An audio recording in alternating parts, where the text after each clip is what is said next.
Even like you're saying, plan. If you don't plan that, like Shawn just said, then it takes it back to what he told you in the beginning, which was if you're not planning to monetize first, you will never monetize.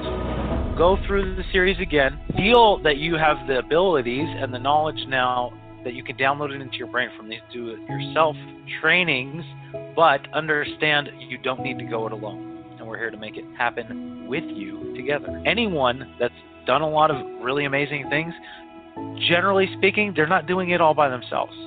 They need the help, and it pays to have the right talent and help on the team, which is why it would be a very wonderful and wise investment if you'd like to work with Shawn and myself. Sign up today at createlaunchmonetize.com/go. Welcome to Life Transformation Radio. This show is all about life transformations and our journey from where we were to why we are doing what we are doing today. We will discuss the hiccups, the roller coasters, and the blood, sweat, and tears that has been poured out while discovering our purpose. It is all about our transformations. Here is your host, Shawn Douglas. Good morning, good afternoon, and good evening. Welcome to another episode of Life Transformation Radio. I am your host, Master Resilience Implementer, TEDx speaker, business positioning strategist, and international best-selling author, Shawn Douglas. This show is currently heard in over 90 countries. So whether it's your first time joining us or you've been listening to us for some time, I want to thank you to those who are listening from around the world. Life Transformation Radio is all about our transformation. Here, we tell the stories of why we're doing what we're doing, highlighting that transformational moment that changed our lives, and how we use it to then transform others and elevate their lives as well. Listen to us live right here on the Blog Talk Radio Network Tuesday through Friday, 5:30 p.m. Eastern Time.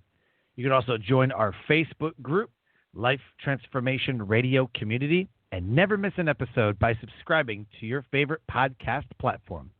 Life Transformation Radio is available on Apple Podcasts, Stitcher, Spreaker, Spotify, Radio Public, Overcast, CastBox, Google Podcasts, Pandora, and you can subscribe to our YouTube channel at Life Transformation Radio.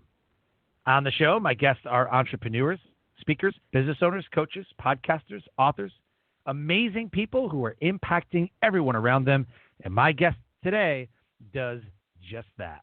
If you have any questions for any of the guests that I bring on the show during our live broadcast, Tuesday through Friday, 5:30 p.m. Eastern Time, go ahead and give us a call at 657-383-1109. Again, the number is 657-383-1109. My team is standing by to field any and all of your questions. And with that, please help me welcome to the show my good friend, Shawn Laurie. My brother, welcome to Life Transformation Radio.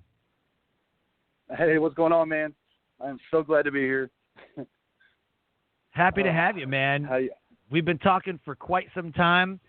I love the videos that you put out. You are a master motivator, influencer of like a whole nother kind, man.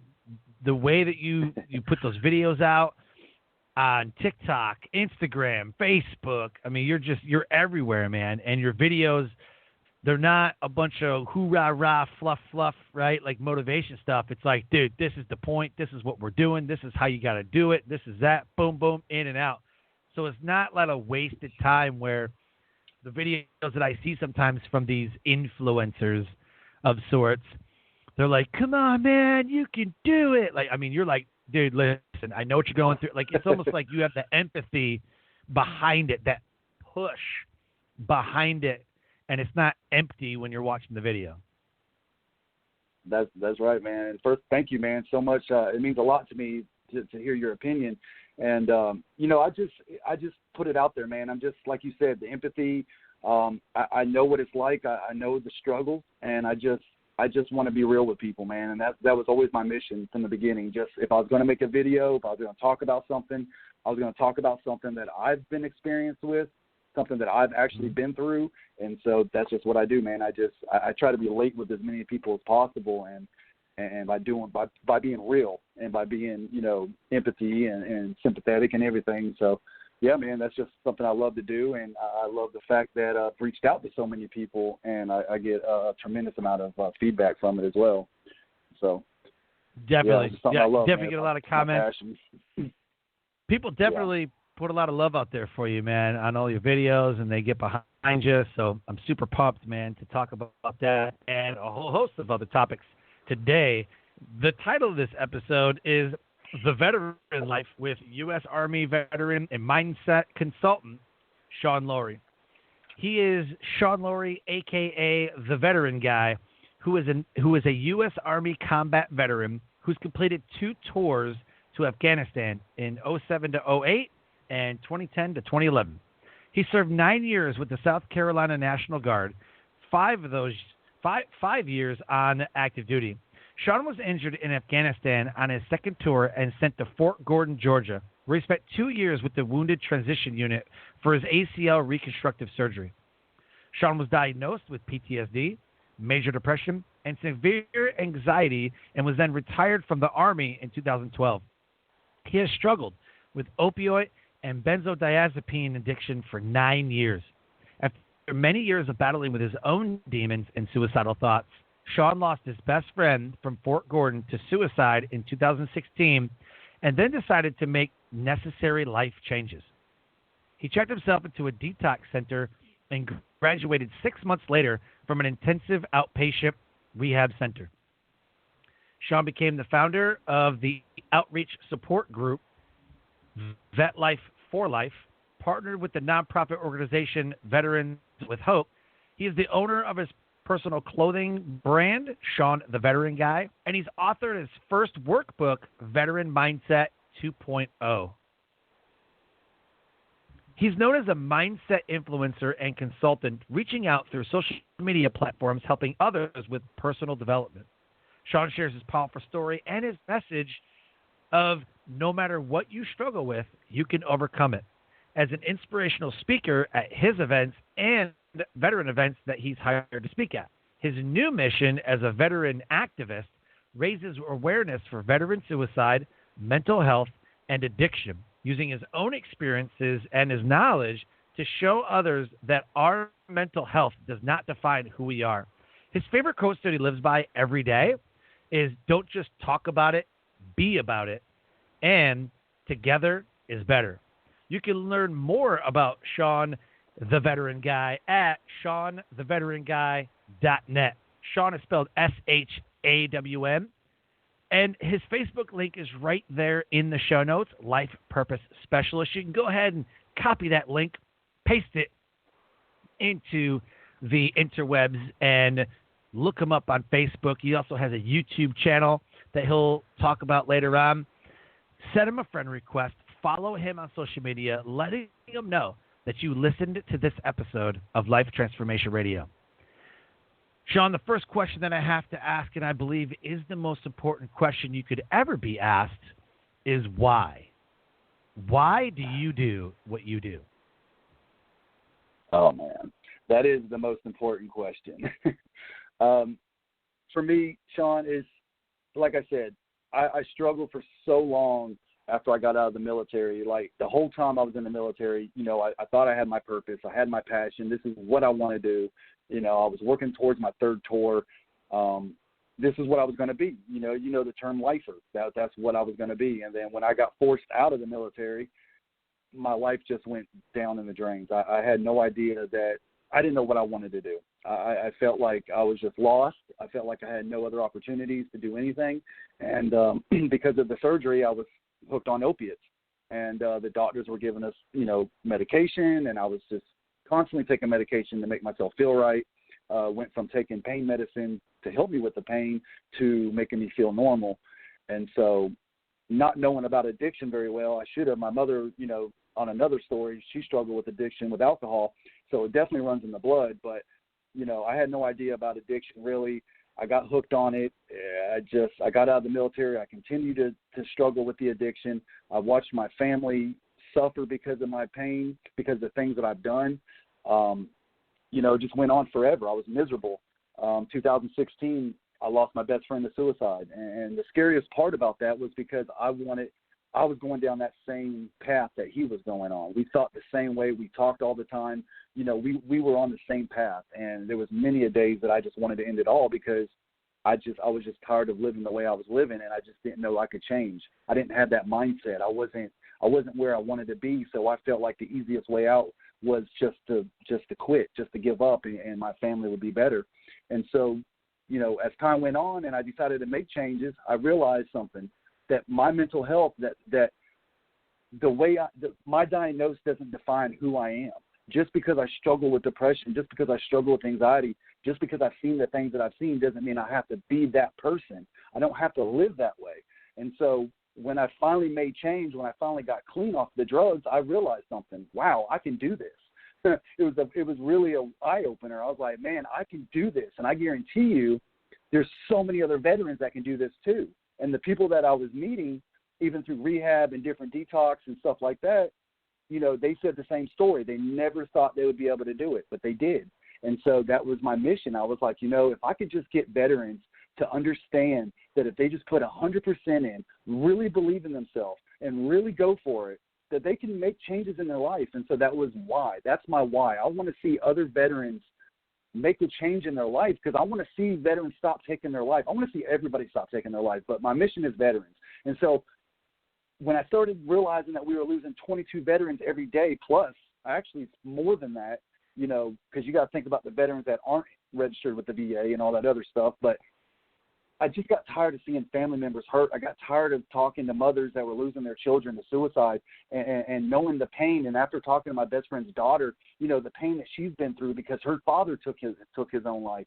I said, you know what, maybe I can make a difference. Maybe if I just make a video, maybe if I just tell people my story, you know, maybe somebody will listen. And they did. People started listening. People started following me. I've gained hundreds and hundreds and hundreds of messages from people that said, hey, Shawn, your video changed my life today. Shawn, if I wouldn't have watched your video today, I was going to take my own life. And then that was the motivation to keep me going. And so my why is because I want to make a difference in people's lives. I want to show people that their mental health, their addiction, whatever they've been through doesn't define who they are as a person. And so that's my mission, is to show people if you want it, you got to go get it. There's nothing out here in this world that's going to stop you.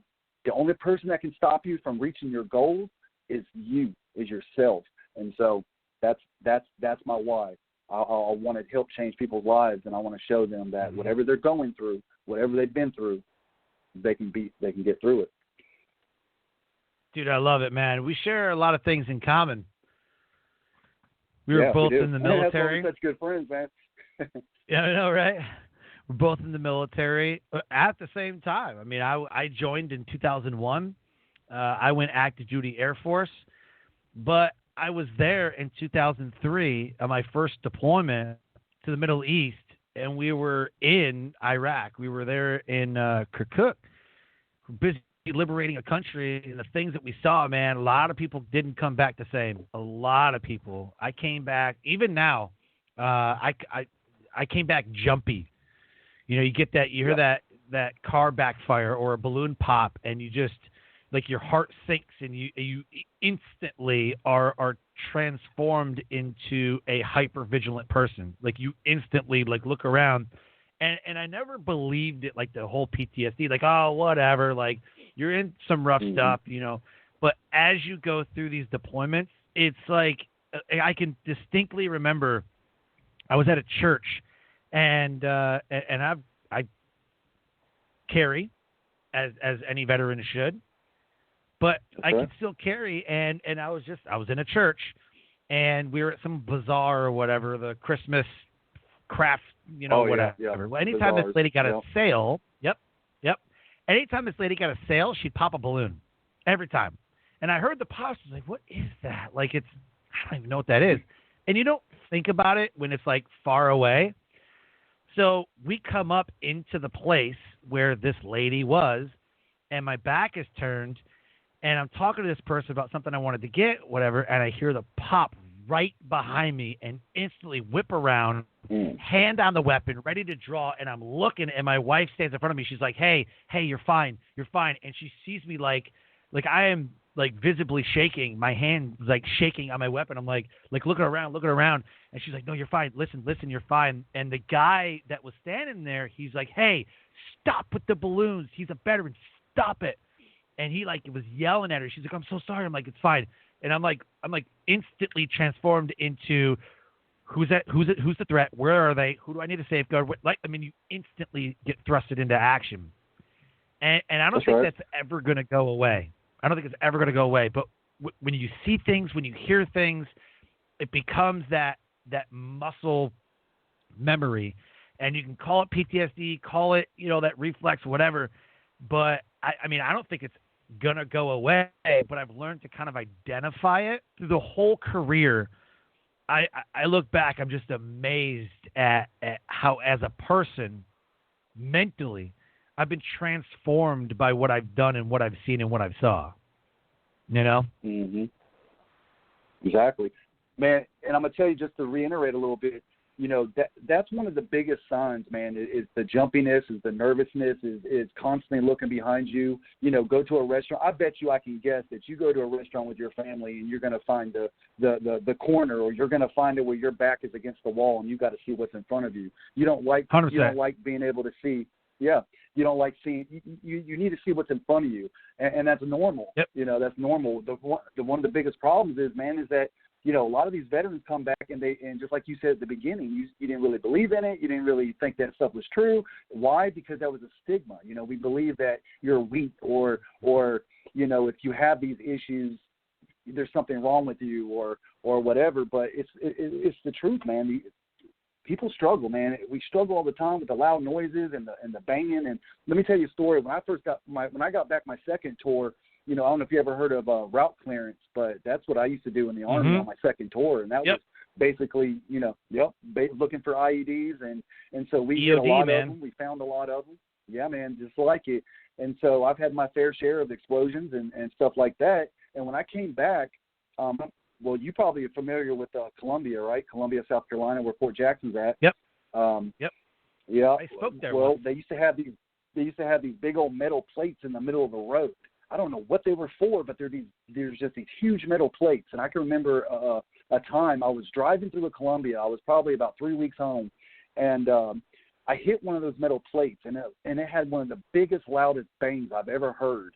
I literally almost killed my entire family because I had freaked out. And my wife was just like yours, man. She was trying to calm me down. She's like, Shawn, it's okay, relax. Just keep driving, you're good.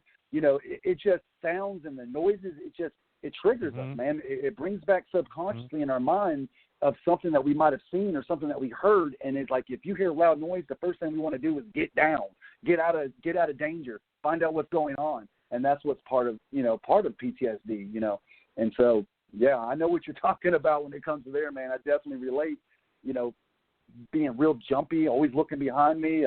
Those are some of the first signs that I realized that there was something wrong. I want to tell you the story real quick. Also, when I was in Afghanistan after the second time, and I actually got injured, I was on base for a while, and they sent me to Qatar. Did you ever go to Qatar in your time? It's a beautiful Air Force we base. were. Well, okay. So now it is. We stopped over there in 2003, and man, it was so Al Udeid and UAE were like the stopovers, and they kind of still are, but like Al Udeid and UAE, like those are the stopovers for wherever you're going. They're like the central hubs. Everything goes into those two places and then gets distributed throughout the military bases, Army, Air Force, all that. So yeah, man, I've had my fair share of ins and outs, sitting over there for sure. Well, I got to Qatar, and this is in 2011, so obviously, many years have gone by, and they got a swimming pool, they got a stage for people, Beautiful. You get the 3 beers a day. Really nice, man. You feel like you're in heaven Super from nice. Afghanistan to there. And so I'm there to get an MRI and get, do all the medical stuff and find out what's going on with my leg. And while I'm there, dude, the first day that I get there, you already have no weapon. They take your weapon from you. I get there, and I'm just, like, feeling so strange. I'm sitting around talking to other guys, and I'm like, dude, I don't know what's wrong with me right now. There's something wrong. Like we know we're in a calm place now, but your brain is still at 100 miles per hour, and it feels like you're on constant alert. And so I'm looking for my weapon. I'm constantly on the go, but I'm actually in an area that's very safe. So it's just that was one of the first things I've noticed, that I was just like, wow, something is not right here. I don't know why I'm feeling this way. But yeah, that just reminded me of that story. I was just, it was a terrible, terrible time. But going back to Afghanistan and finishing out a little bit, then, you know, of course, as you said, as you read, I got sent to Fort Gordon, and it went from there.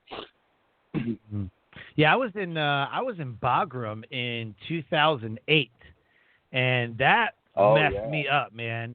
You know, they always talk about, like, the Chair Force, the Air Force, man. You guys' deployments are to the Four Seasons, you know, to Marriott's. You know, that's your deployment, you know. And it's just most of it comes from, like, the older heads. You know, the guys who have been retired for 15, 20 years. You know, like, I was a Marine in Nam, you know. It's not the case anymore. I mean, literally, I joined in 2001 right after 9/11, and I was deployed to Iraq. First time, they're like, well, you'd never leave the base. It doesn't matter, man. We're getting mortared. In Afghanistan, I remember we're getting mortared. And it wasn't like, there's explosions a couple miles away. Like, they're literally mortars dropping onto the base and constant sirens. Mm-hmm. I remember one time the Air Force is all about, like, chem gear and, you know, just rapid force and stuff like that. So they said, you should be good. You know, you don't really need it. Just leave your chem gear in the tent. And I remember one time, man, we're sitting on the flight line and we're fixing some jets. We had F-15s over there. And we're fixing some jets, and the siren goes off. 3 to 5 minute wavering tone, sirens going off, alarm red, mop 4, alarm red, mop 4. We're like, it's in the tent. You told us not to bring it. Like, what the hell? And we're like yelling, we don't have gear. You told us to leave it in the tent. Like, run across the flight line because we have no gear. We run across the flight line, dive into this tent. The alarms are going off. So we're trying to mop up, like, you know, as fast as we can. Don't know what the heck is going on. And, like, 20 minutes later, they're like, all clear. Like, oh, gee, thanks. Like, yeah, you're talking about Bagram, man. Bagram, you've definitely seen a lot of mortars dropping. Matter of fact, on my way out, on my last tour on my way out, I was with one of my buddies, and I was actually headed back to the States. This is after about 7 months in country on my second tour, you know, going back to Gordon to get the surgery. And, you know, we were in tents and stuff. And, you know, in Bagram, the mortars just steady drop. It's like every 20 minutes the alarms are going off. Like, they're just constantly hitting because they know it's the base where, you know, the Air Force is there and the flights are there, and that's where we catch our flights. Big, too. I think it's the biggest one. Yeah, it is. They're trying to destroy the, you know, the flights and the choppers and all that stuff.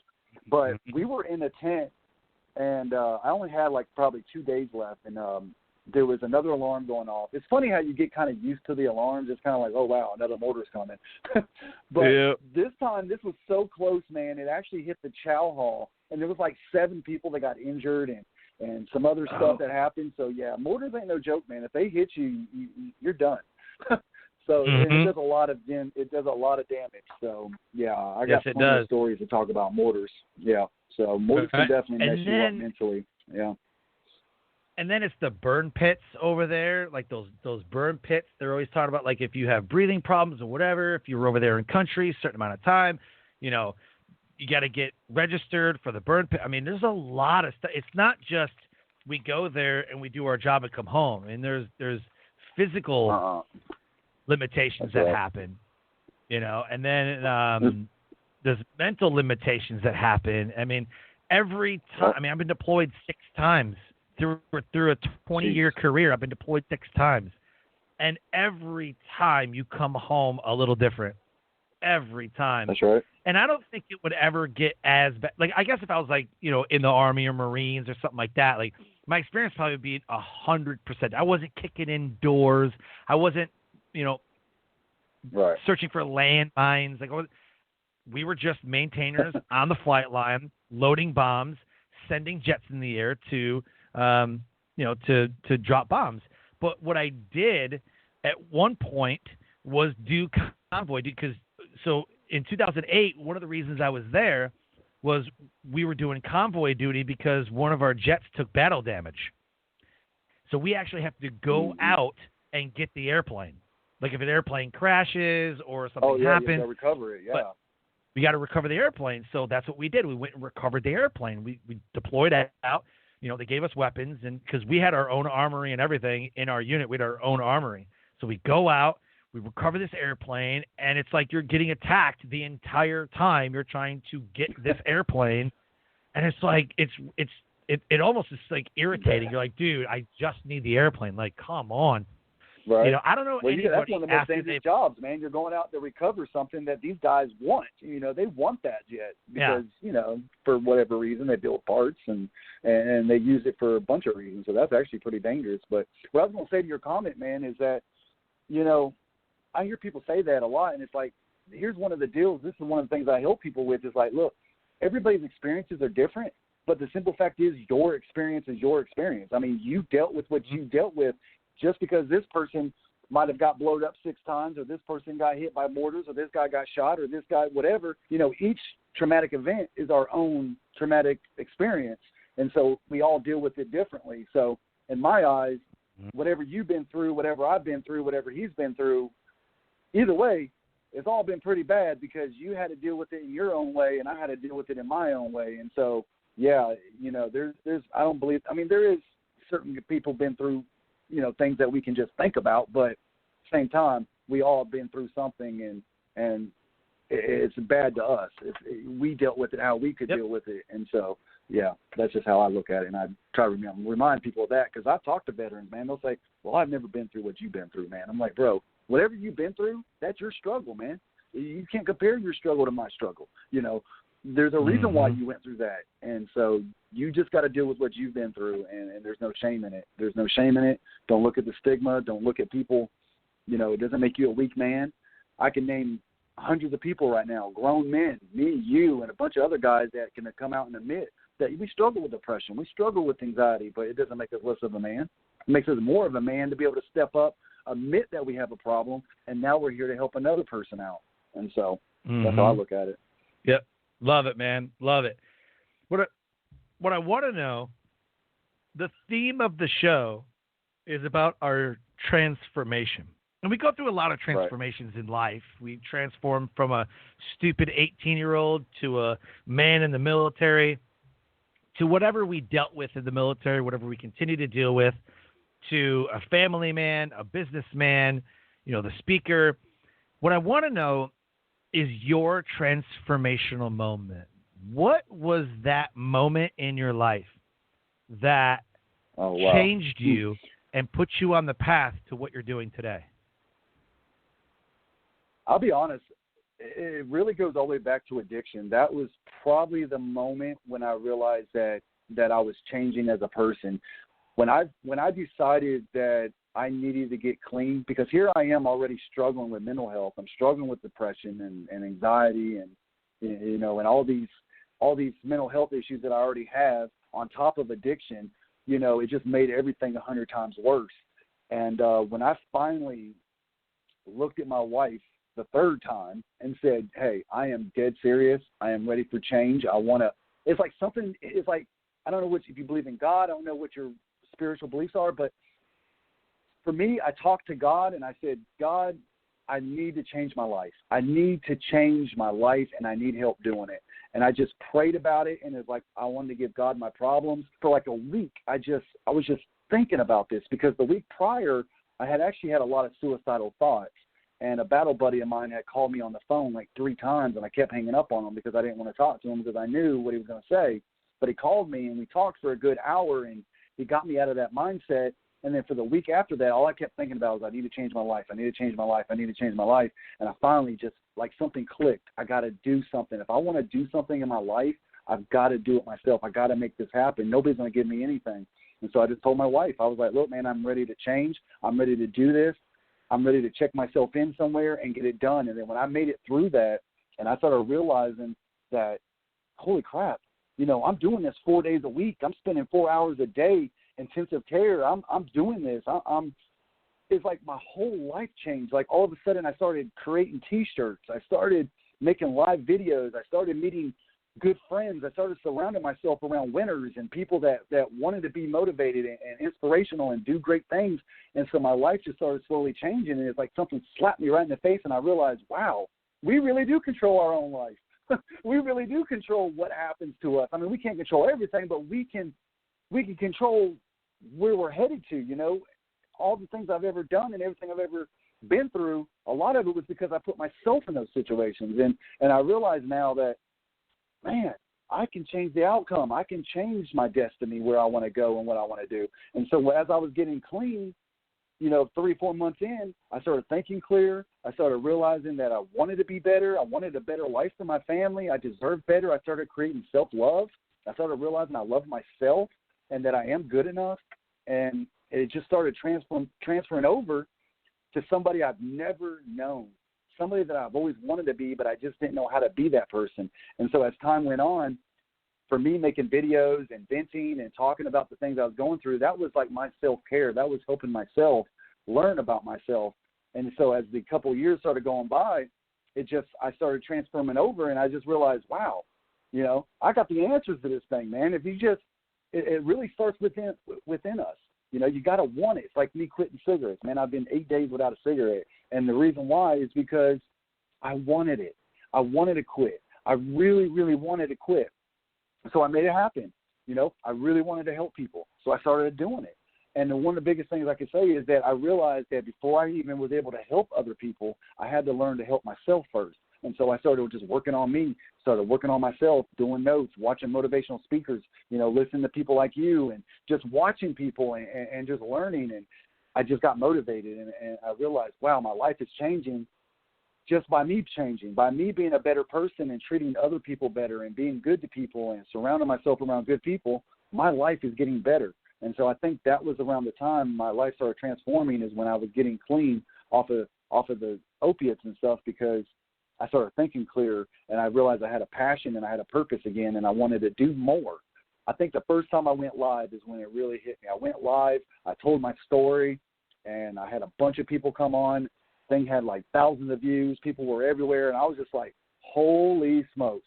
People really, really care. People really want to change. People really want to hear this stuff.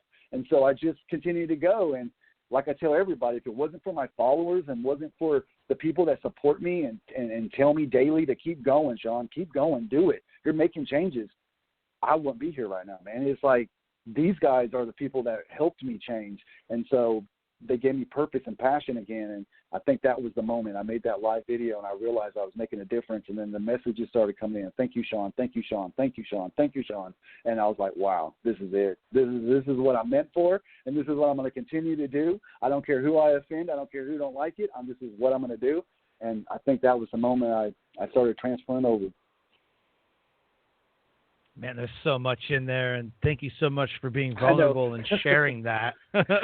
Like, man, I could touch on so many different points. I'll start going, man. That's good.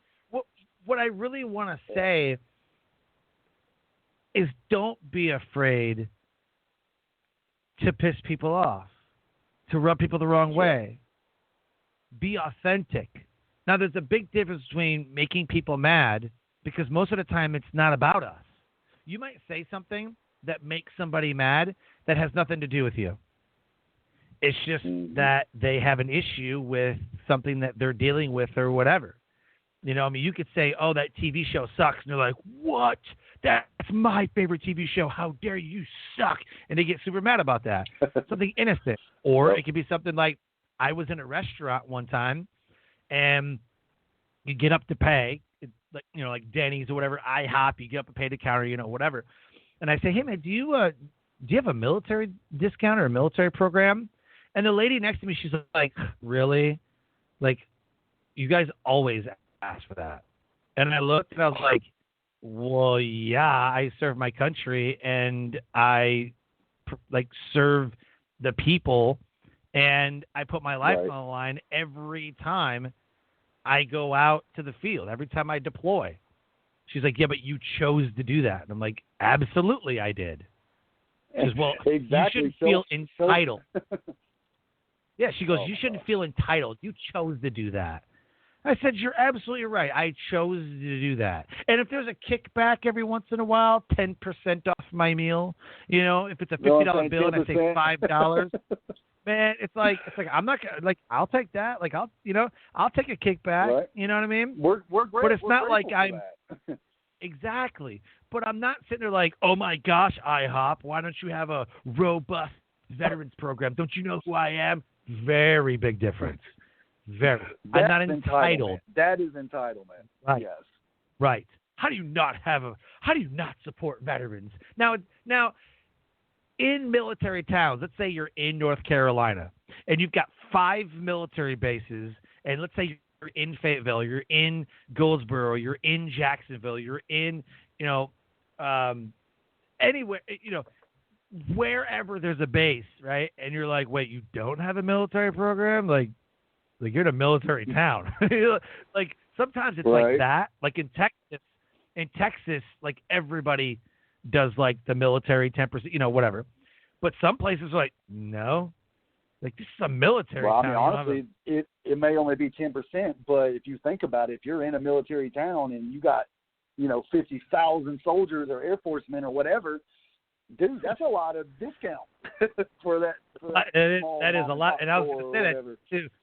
Yeah, and I was going to say that sometimes, you're in a military town, like we hear, like here in North Carolina, and it's like, holy smokes, you've got, Fort Bragg, in Fayetteville, that's like super massive. Can you imagine giving all those guys like outside the gate, like discounts or whatever? Couldn't make it, though. Exactly. But it's just it irks me sometimes because I'm sitting there with my family and I have a lady that just like really like you should get a discount. Why should you get a discount? And I'm just like, man, if you only knew. We can't. What I mean? Like that's terrible, man. If you only knew. It's easy and the for us things to get that mad too, man. I get angry. Sorry. That makes me angry when I see people do that to other veterans or stuff like that. When they make you feel like you're stupid for asking for, or even bringing it up. Sometimes I won't even do it. Sometimes I'll just, because I have my ID card, like I'll open my wallet and I'll lay my ID card in plain view, and they've seen enough military IDs, and it says like U.S. Air Force, whatever. I'll just lay my ID card open in the wallet, like just lay it on the counter, and then grab my card, and she'll look down at my wallet and go, "Oh, you're a military. Let me take care of that for you." I'm like, "Oh, thank you so much." Like, it got to the point, and think about that for a second, mindset wise.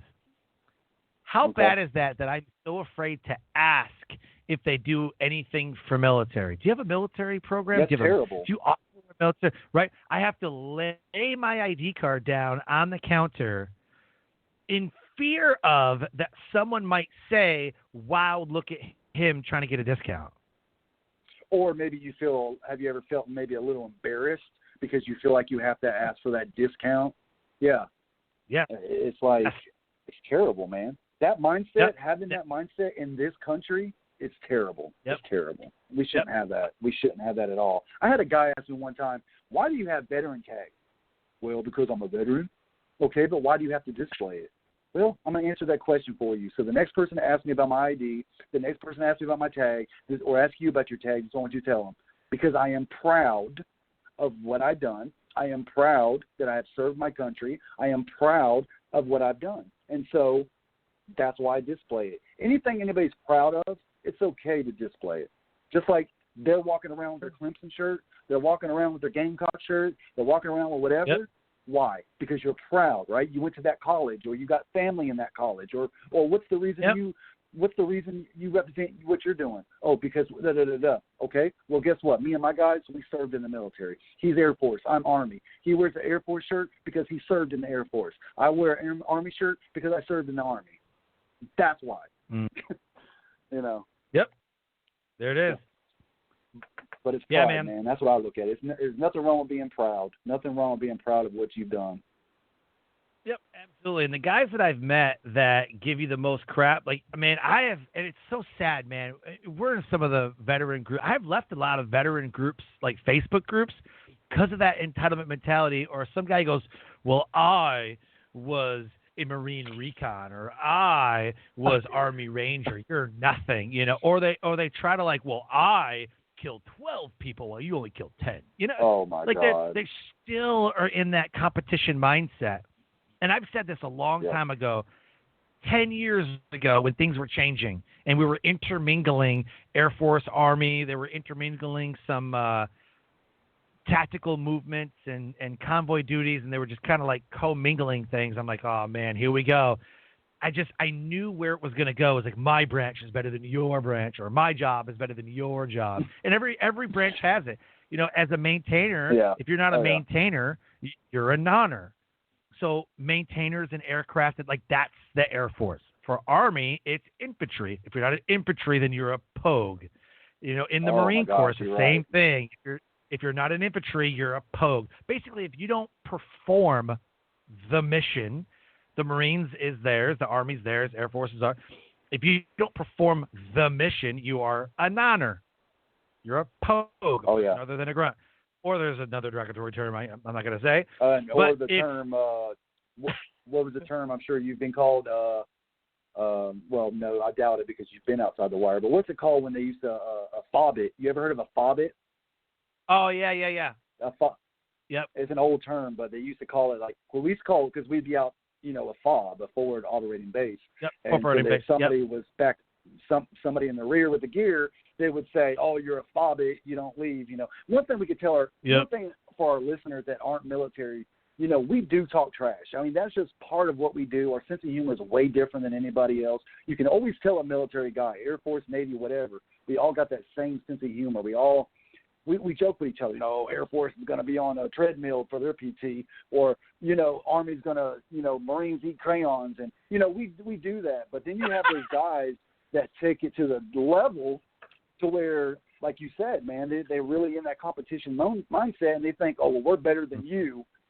And they carry it to a level where you do get kind of uncomfortable. Because it's like, man, right. It's just like, dude, I mean, are you serious right now? I mean, okay, you were infantry. I'm a combat engineer. Okay, we're considered to infantry with brains. I mean, we do what you guys do, but a little bit extra. I could get all serious like that, but I don't. We joke around, but there are people that are like that. They take it so serious, and it's like, man, there's a funny meme. Don't diss everybody. Right. There's a funny meme out there that I have saved on my phone, but it has a bunch of guys clowning around and drinking, like a picture of like a bunch of guys, like I think they're like college frat guys or like whatever, and it says, when military brothers make fun of each other. And then the bottom picture has all of the gangsters from Goodfellas, like all in suits and like all like staring at you, and it says, when civilians make fun of the military. like when it says when we make fun of each other. Right? Yeah, it's like we make fun of our friend James McNeil or like Robert Garcia, some of the other guys, we'll make fun of each other like, oh, look at you, and we're like making fun of each other, but we understand that this is what we do, right? When the civilians are like, well, I heard that the Air Force, like, shut up, dude. Shut up. Why are you talking to me right now? Like, no. It's completely in the military, right? Yeah, right. It's like you weren't there, you don't know. And most of it, I've seen so much trash talking come from our own guys. 100%. I'll tell you what, though, most of the trash talk comes from personal experience. It's like when you make fun of an Army guy, they're like, let's say you say something about a convoy or something like, yeah, get your diapers and wipes ready, boys. Get your diapers and wipes. Little crybabies. We're not saying that they're crybabies. It's the fact that because you're on a convoy for 12 to 18 hours, you can't just stop and go to the bathroom. Where are you going to go? Mm-hmm. So you have diapers. There's a certain term I would say, but we're on live. It's a certain bath. Like, we call it a HO bath. Yep. Yeah, man, you can't shower, so you have a. Oh my gosh, that's right. Made my wife cringe one day. We were on a road trip. I'm not even joking. We were on a road trip in the middle of summer, and we were going from North Carolina to Utah. We were driving like July 4th weekend. We were going to go do some things, and we I remember that. Stopped over and was messing around, and it was super hot. It was like super hot. And so I went into the baby's bag. We have a 2-year-old. At the time, she was a baby. I got out the wipes and I started going down the back, going down the neck, lifting up my shirt. She's like, "What are you doing?" I'm like, "I'm taking a home bath." She's like, "You're so disgusting." I was like, "What?" Trust me, it feels amazing. I get out the powder. I do I'm literally like, I got my gear. She's like, "This is so gross," and she's watching what I'm doing. I'm like, "Hey man, welcome to duty. You either get with it or get out. Let's do it." She's like, "That's right. This is disgusting." Hey, about that baby powder, man? We've been seeing so much baby powder. I couldn't even tell you. Right. So as we move into veteran life, man, one statistic that's hardly mentioned is that a guy who has done years in the military, they call like retirees. So it could be 20 years, could be medical retirement, but retirees, let's call it 20 years. You've done 10 to 20 years in the military. Lifers, stuff like that. Lifers. There's a statistic that says that their average life expectancy is 5 years after military service. 5 years. Wow, I didn't know that.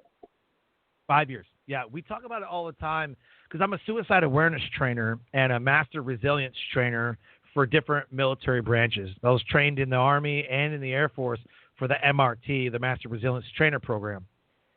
And during our training, we go through statistics. 22 a day. I think last year was one of our deadliest years. But in the past, it's been 19 to 21, but now it's crept back up to like 22, 23.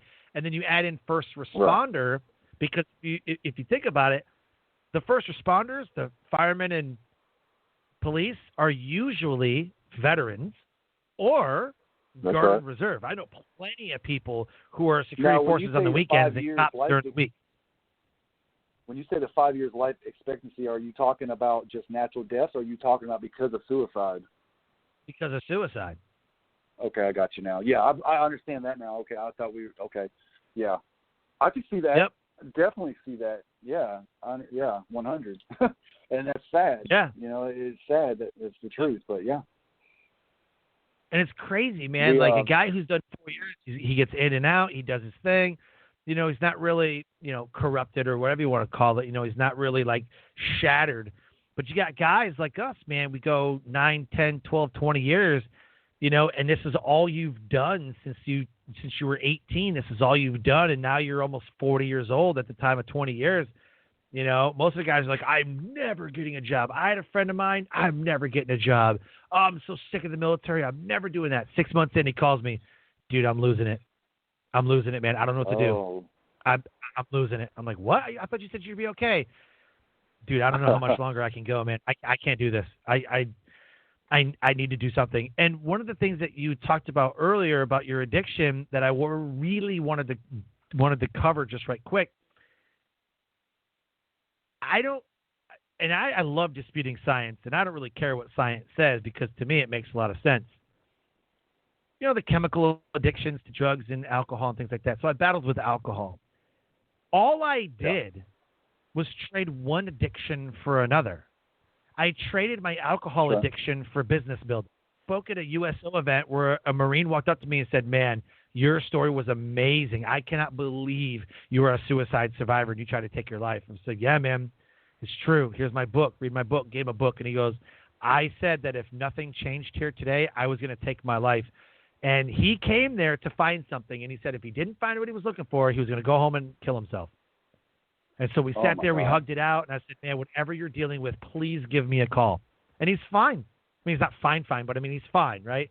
So now this is like 3 years later.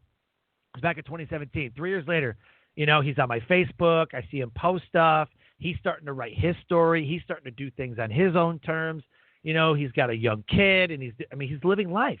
But it's just you have that effect on people. Everybody has the opportunity to have that effect on people. Everybody does. It's just some choose not to. Some get so far down in the depths that it's so crazy. I want to tell you a quick story, and then I want to go to an event that you're hosting, and then get your comments on this. when I speak at veteran events and multi-military events, I tell them just a common story. I said a soldier falls into a hole and doesn't know how he got there, and he screams for help, and he's in the hole and doesn't know how to get out. A psychiatrist and a therapist are walking side by side together and hear his screams and come to his aid. They ask how he got into the hole, and as he tells his story, they take notes, and at the end they say, "Okay, that's our hour. We'll see you next week," and never gets him out of the hole. Later on, a senior leader's walking by, and the senior leader looks down and says, "How the hell did you get in there?" He says, "I don't know. I'm in this hole, and I don't know how to get out." And he says, "Man, you got to dig deep. You got to dig deep, man. Dig deep and get out." And so he digs deeper, and the hole gets deeper and deeper and deeper because that's what he's told to do. He's told to follow orders and dig deep. So he does, and now he's deeper in the hole. A young soldier's walking by and hears his cries for help and looks down into the hole, doesn't say a word, and jumps in. The soldier in the hole says, "Oh, my God, what are you doing? Why are you in this hole with me, man? I can't get out. How are you going to get out?" He's like, "It's fine. I've already been in this hole, and I know how to get out." That's what we need. Oh, I love that, man. Oh, I love that. That's what we need. Yeah, We need people to jump into the hole. Before you finish it, I was going to say, him jumping in the hole, but before you said that, I was thinking in my mind, the soldier walking by, what he's going to do is reach down and put his hand down there and pull you out, or get some other guys to help him get down in there and pull him out. But the point you're getting at is, teamwork, man. Teamwork. We work together. We're going to help each other get out of that hole. We're not going to dig that hole deeper. We're not going to keep you on the clock in every hour. We'll talk to you next week. Mm-hmm. We're going to get in that hole with you because we've already been there, and we're going to get you out. That's like when Tony Robbins, everybody's favorite quote, turn your mess into your message.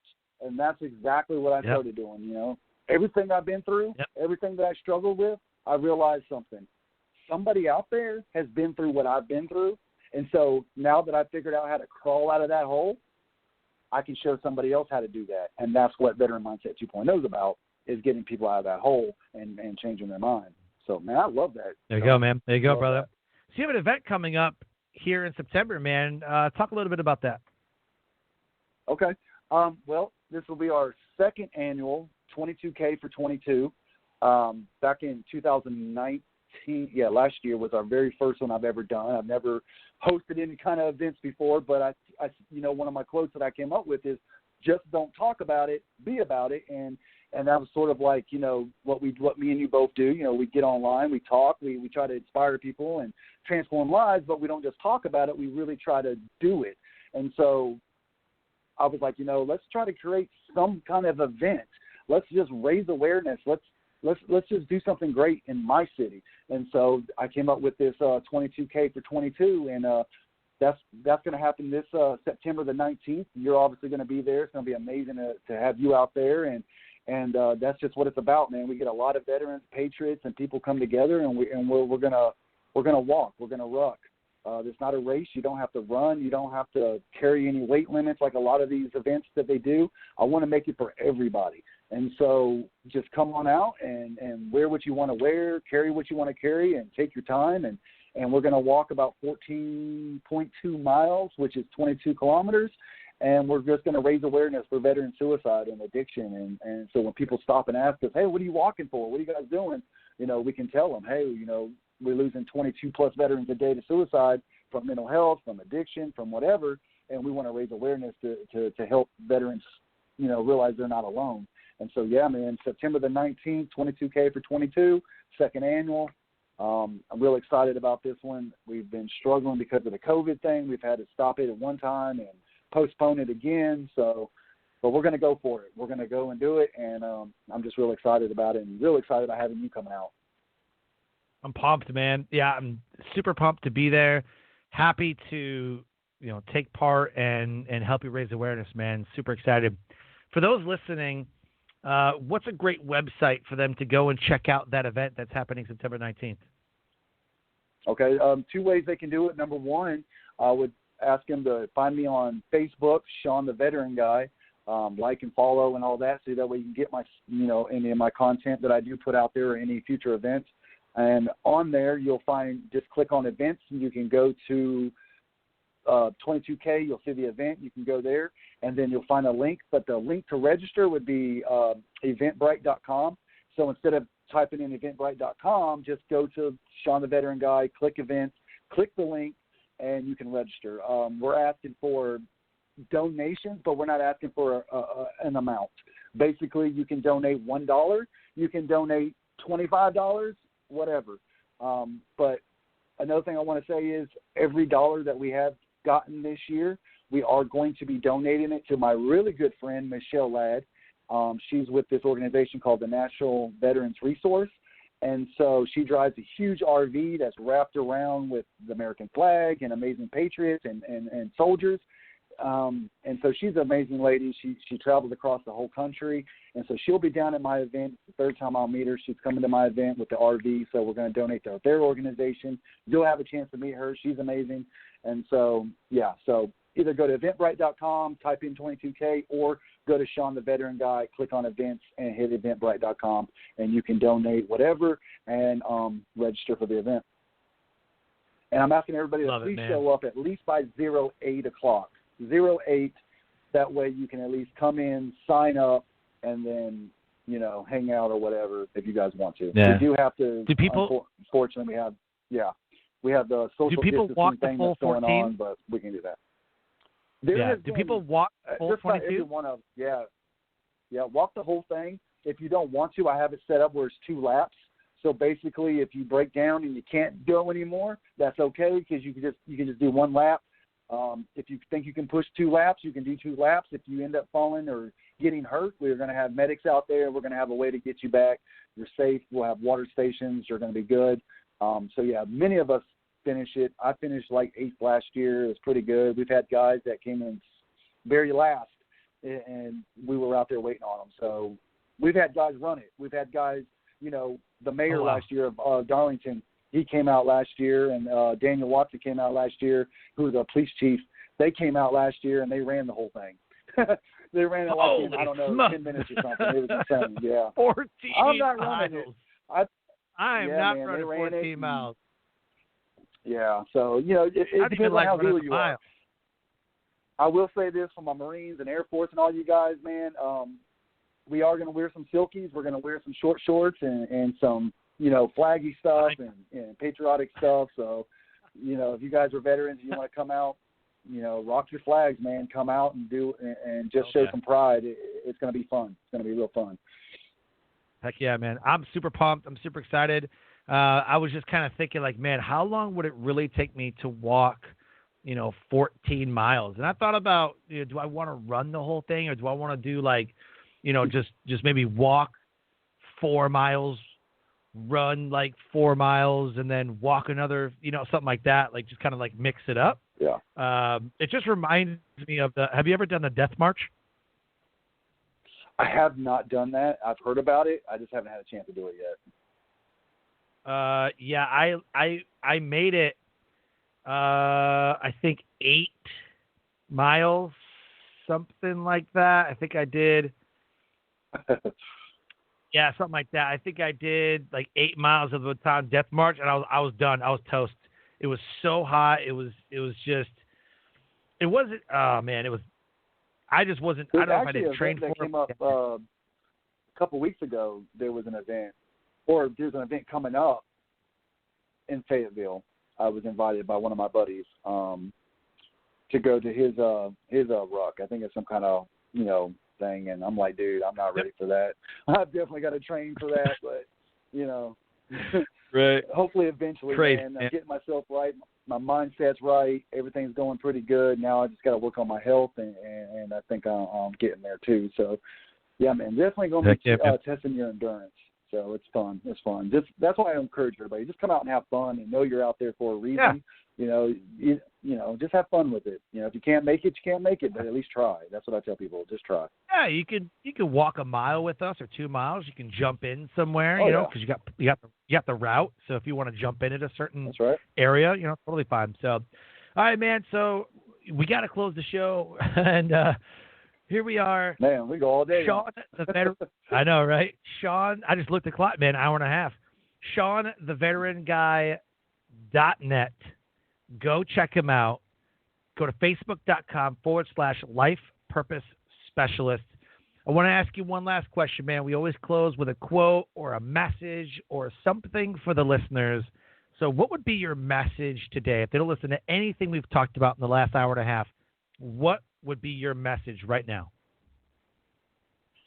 My message right now is if somebody's listening to this and you're going through a hard time, you're going through a struggle, if you feel like you want to give up, do not give up. Listen to my story. Listen to Shawn's story. You know, there's so many of us out here that have been right where you're at. Think about the story that Shawn just said. You know, if you're in that hole, find people that's been where you're at.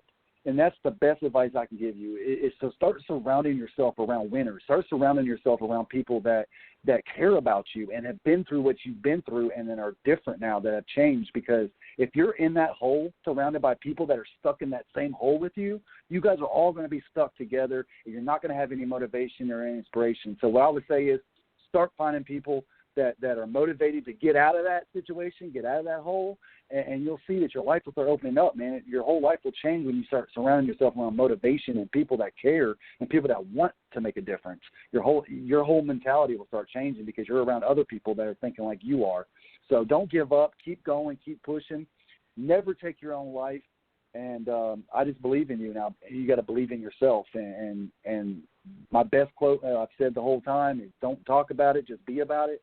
Don't just talk about it, be about it, which means you can talk about something, but if you got the passion, talking only goes so far. Really put in action, really put in the work to make something happen. You can say you want to change, but if you don't put in that work, it's never going to happen. Mm-hmm. Absolutely, man. Man, this has been an amazing episode. I knew it would be. It is September 11th. # never forget. Right. And, right. I just want to shout out to all the veterans out there, all the people that listen to the show, support your veterans. If you know somebody, even if they're not a veteran and they're struggling with depression, anxiety, stress, get them the help. Call the suicide hotline. September is Suicide Awareness Month. And, we got to stay vigilant. We have to look out for those around us. Teamwork, brotherhood, sisterhood, family. This is what it's all about. And life is better spent together. And that's one of your quotes, man. Together is better. So that's right. I just appreciate you Can I so throw much, this in there man. real quick, Shawn? Yeah, man. I got to throw this in there real quick.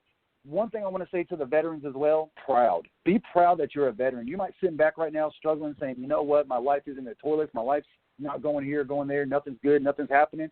Think about that one thing, that that's all you have, is that you are a veteran. You should be proud of that. And you got other veterans out here that have your back. You are part of a brotherhood and a sisterhood. Don't forget that. You are part of the family. There you go. Love it, man.